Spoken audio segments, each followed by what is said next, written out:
नमस्कार दोस्तों, civil service institute में एक बार फिर से आप सभी का स्वागत है।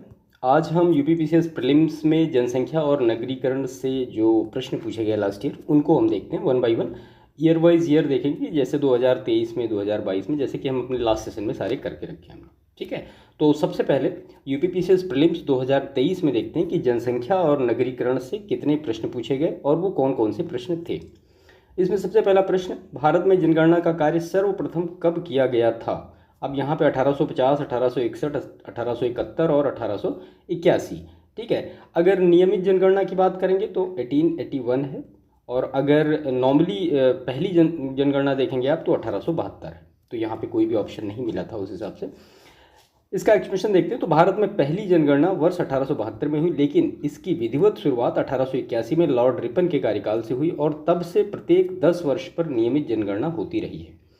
वर्ष 2011 की जनगणना देश की 15वीं और स्वतंत्र भारत की 7वीं जनगणना है। 2011 का जो शुभंकर है वो है प्रगणक शिक्षिका थी तथा आदर्श वाक्य क्या था, हमारी जनसंख्या हमारा भविष्य। ये प्रश्न आरओ की परीक्षा में शायद 17 या 16 में पूछा गया। ठीक है, इसके बाद क्वेश्चन नंबर 2 है, निम्नलिखित में से कौन सा जननी सुरक्षा योजना का प्रमुख उद्देश्य है। तो जो जननी सुरक्षा योजना उसका प्रमुख उद्देश्य क्या था, तो मातृ मृत्यु दर तथा नवजात मृत्यु दर में कमी लाना।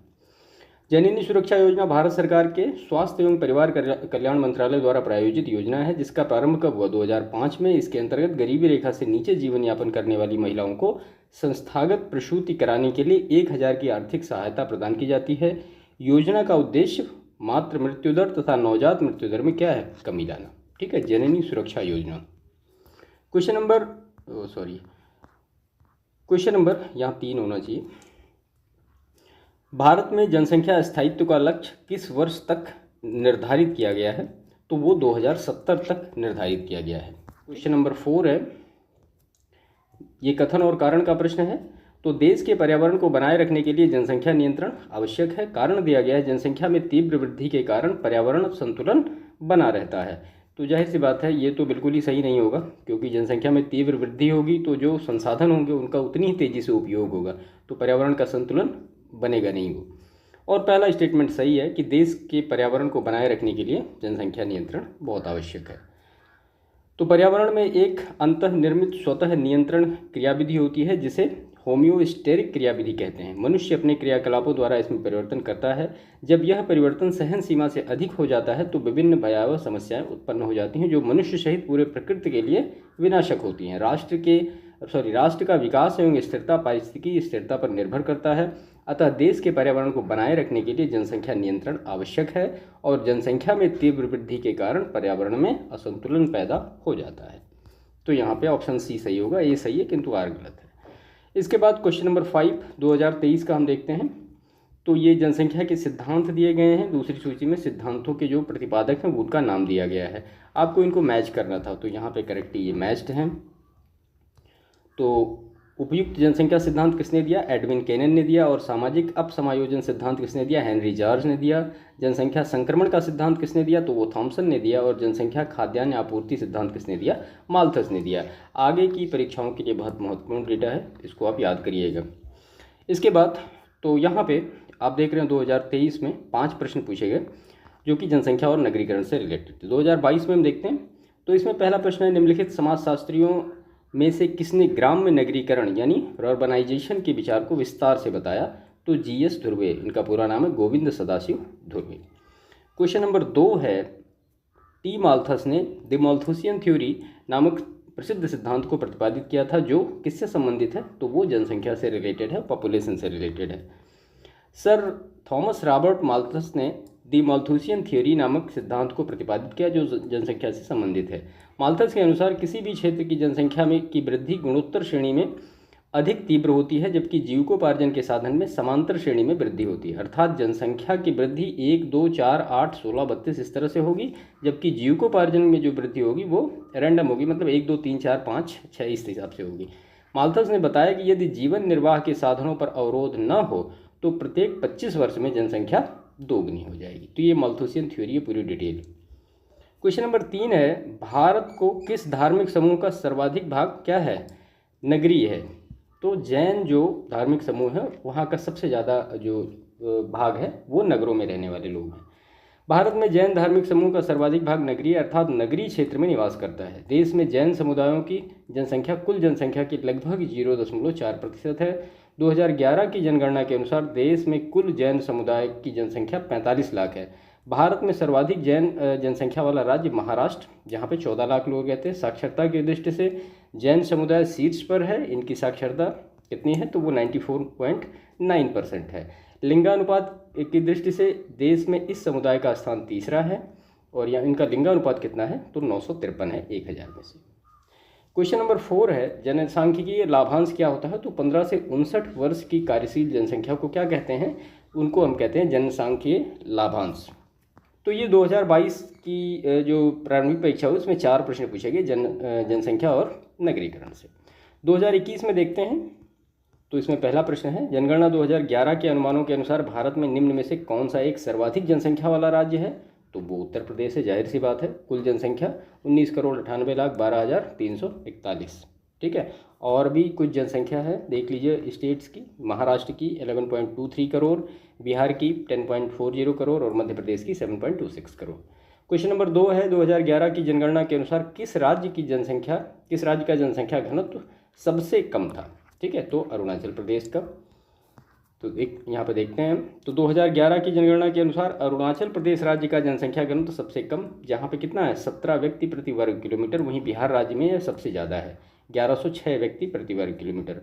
अरुणाचल प्रदेश में 17, हिमाचल प्रदेश में 123, पश्चिम बंगाल में 1028 और मिजोरम में 52। क्वेश्चन नंबर 3 है, निम्नलिखित में से किसको नगरीकरण वक्र में त्वरित अवस्था कहा जाता है। ठीक है, तो वो जो सेकंड स्टेज होता है, यानी जो द्वितीय चरण होता है, उसको ये कहा जाता है।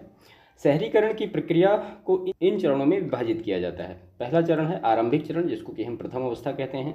तो प्रारंभिक चरण ग्रामीण पारंपरिक समाज की विशेषता है, जिसमें कृषि और बस्तियों के बिखरे हुए पैटर्न की प्रधानता होती है। दूसरा चरण, जिसको त्वरित चरण कहा जाता है, त्वरित चरण एक ऐसा चरण है जहां अर्थव्यवस्था का बुनियादी पुनर्गठन और सामाजिक ऊपरी पूंजी में निवेश होता है।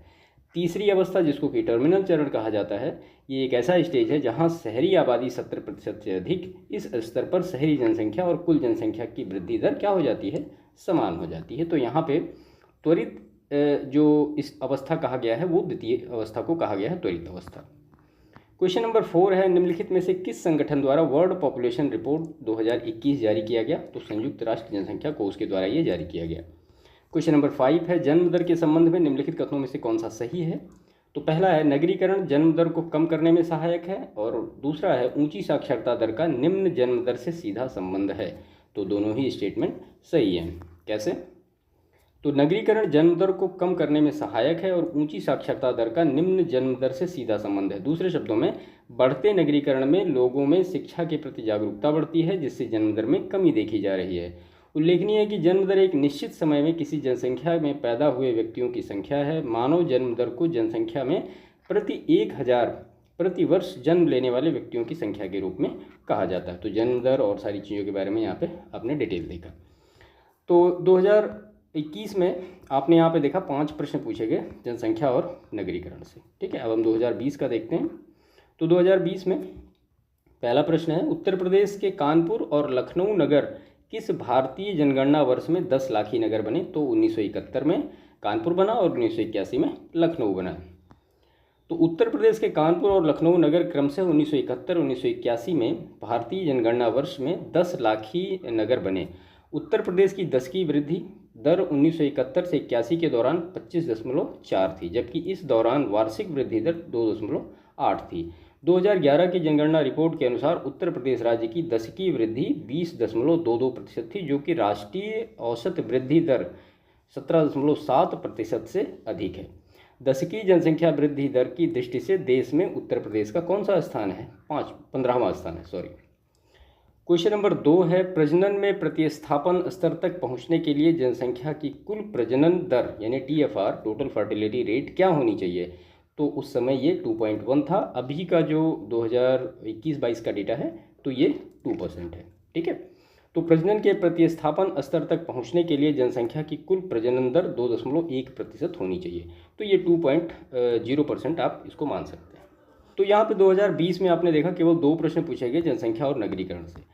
उसके बाद 2019 में कोई ऐसा डायरेक्टली प्रश्न मिला नहीं जो कि जनसंख्या और नगरीकरण से रिलेटेड हो। 2018 में हम देखते हैं कि कौन कौन से प्रश्न पूछे गए। तो 2011 की जनगणना के अनुसार निम्नलिखित राज्यों में से किसकी ग्रामीण जनसंख्या सर्वाधिक है। तो यहाँ पे उत्तर प्रदेश की जो जनसंख्या है, ग्रामीण जनसंख्या, वो सबसे ज़्यादा है। उत्तर प्रदेश में 155.31 मिलियन, बिहार में 92.34 मिलियन, पश्चिम बंगाल में 62.18 मिलियन, महाराष्ट्र में 61.55 मिलियन। देश की कुल जो जनसंख्या है ये 2011 के अकॉर्डिंग में यहाँ पे लिखा गया है 121.08 करोड़ है, जिसमें से 83.37 करोड़ ग्रामीण जनसंख्या है। क्वेश्चन नंबर दो है जनसंख्या की प्राकृतिक वृद्धि निम्न में से किसका परिणाम है। तो यहाँ पे अशोधित जन्म दर का और अशोधित मृत्यु दर का परिणाम है जनसंख्या में प्राकृतिक वृद्धि। एक्सप्लेनेशन देखते हैं। जनसंख्या की प्राकृतिक वृद्धि संबंधी सिद्धांत रॉबर्ट माल्थस ने 1798 में अपने लेख एन एसे ऑन प्रिंसिपल में प्रकाशित किया। यह सिद्धांत जनसंख्या में वृद्धि तथा खाद्यान्न आपूर्ति में वृद्धि के मध्य संबंध की व्याख्या करता है। जनसंख्या की प्राकृतिक वृद्धि अशोधित जन्म दर और अशोधित मृत्यु दर का परिणाम है। इसके बाद क्वेश्चन नंबर 3 है इसमें, संयुक्त राष्ट्र के आर्थिक एवं सामाजिक मामलों के विभाग UNDESA के अनुसार विश्व का कुल जनसंख्या का कितना प्रतिशतांश शहरी क्षेत्रों में निवास करता है। तो वो 55% है। ठीक है, UNDESA के अनुसार विश्व की कुल जनसंख्या का 55% शहरी क्षेत्रों में निवास करता है। इस रिपोर्ट में यह अनुमान व्यक्त किया गया कि वर्ष 2050 तक विश्व की लगभग 70% जनसंख्या क्या होगी, शहरों में निवास करेगी। उल्लेखनीय है कि UNO यानी संयुक्त राष्ट्र संघ के आर्थिक एवं सामाजिक मामलों के विभाग द्वारा प्रत्येक 2 वर्ष पर विश्व नगरीकरण संभावनाएं नाम से एक रिपोर्ट जारी की जाती है। क्वेश्चन नंबर 3 है, 2011 की जनगणना के अनुसार उत्तर प्रदेश के निम्नलिखित जनपदों में से किसमें महिला साक्षरता दर सबसे कम है। तो वो श्रावस्ती में मेल फीमेल दोनों की साक्षरता सबसे कम है। तो यहाँ पे डिटेल देख लेते हैं। श्रावस्ती में कितनी है, तो वो महिला साक्षरता 34.8%, बलरामपुर में 38.43%, बहराइच में 39.2%, बदायूं में 40.1% और रामपुर में 44.44%। उत्तर प्रदेश में स्त्री साक्षरता 57.2%, जबकि पुरुष साक्षरता कितनी है, 77.3%। तो यहाँ पे श्रावस्ती करेक्ट ऑप्शन होगा। क्वेश्चन नंबर 4 है, विश्व जनसंख्या दिवस मनाया जाता है। तो ये 11 जुलाई को मनाया जाता है। विश्व जनसंख्या दिवस का आयोजन 1989 में संयुक्त राष्ट्र विकास कार्यक्रम की गवर्निंग द्वारा स्थापित किया गया। संयुक्त राष्ट्र संघ ने जनसंख्या वृद्धि को लेकर दुनिया भर में जागरूकता फैलाने के लिए यह दिवस मनाने का निर्णय लिया है। देखिए, ये जो प्रश्न है ऐसा नहीं है कि सिर्फ UPPCS में ही पूछे गए हैं, RO की परीक्षा में भी ये सारे, मतलब विश्व जनसंख्या दिवस तो लगभग हर जगह पूछा गया है। आप 4-5 सालों का पेपर उठा लीजिए, आपको ये क्वेश्चन मिल ही जाएगा। राष्ट्रीय परिवार स्वास्थ्य सर्वेक्षण NFHS 2015-16 के अनुसार वर्तमान में भारत की कुल प्रजनन दर क्या है। तो 2.2, अभी वही हमने आपको बताया 2.0% हो गई है ये। क्वेश्चन नंबर 6 है, 2011 की जनगणना के अनुसार निम्नलिखित राज्यों में से किसमें ग्रामीण एवं शहरी दोनों क्षेत्रों में शिशु लिंगानुपात न्यूनतम है। तो वो हरियाणा में है। डिटेल देखते हैं।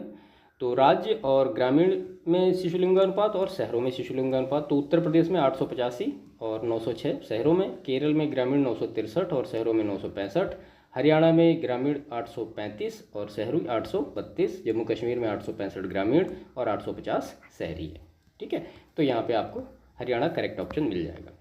क्वेश्चन नंबर 7 है कि निम्नलिखित राज्यों में से कौन आर्थिक दृष्टि से सबसे ऊपर लेकिन लिंगानुपात के आधार पर सबसे नीचे है। तो हरियाणा जो है ये लिंगानुपात में सबसे नीचे है, लेकिन इकोनॉमिकल रूप में इसको देखें तो एक अलग मतलब एक अच्छा स्टेट है। तो हरियाणा का जो लिंगानुपात है वो 879, पश्चिम बंगाल का 950, महाराष्ट्र का 929 और मध्य प्रदेश का 931। ठीक है, तो 2018 में ये 7 प्रश्न पूछे गए जनसंख्या और नगरीकरण से। तो हमने यहाँ पे 2018 से लेकर के 2023 तक के सारे प्रश्नों को 1 बाय 1 देखा कि प्रश्न जनसंख्या नगरीकरण से कैसे पूछे जा रहे हैं, नंबर ऑफ क्वेश्चंस कितने पूछे जा रहे हैं। तो वो सारी चीज़ें यहाँ पे 5-6 सालों की सारी डिटेल आपको यहाँ पे मिल गई। ठीक है, तो बाकी सेशन को समाप्त करते हैं। चैनल को सब्सक्राइब जरूर करिएगा, बाकी वीडियो को लाइक करिएगा, दूसरों को शेयर करिएगा। मिलते हैं नेक्स्ट सेशन में, तब तक के लिए थैंक यू।